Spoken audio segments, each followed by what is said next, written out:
kami ni Ate Rose. Second mass po kami. Pagkapos na po yung inabutan namin, mag-i-wait po kami. Isa lang misa mga idol. Samahan niyo po kami ni Ate Rose magsimba. Naglalayong palilipin ng devosyon sa mahal na pire ng Antipolo sa pamamagitan ng confession, charity, at Marian conferences. Ang Marian Festival ay ilalaraos ng 3 araw dito sa Antipolo Cathedral. Sa January 9, araw ng Huwebes, buong araw ay utulisan. Simula alas 6 ng umaga hanggang 12 ng tanghali at alas 4 ng hapon hanggang alas 7 ng gabi.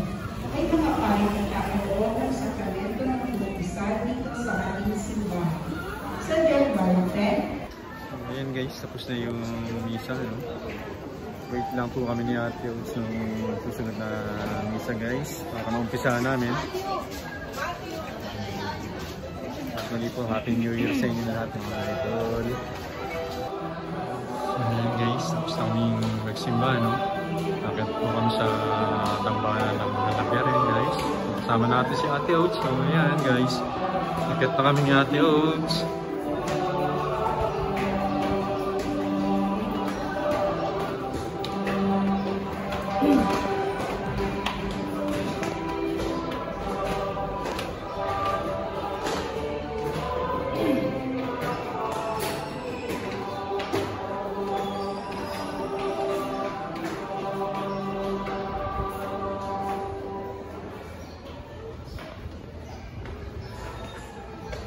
Ayan guys, mga tapas Kuya Lars.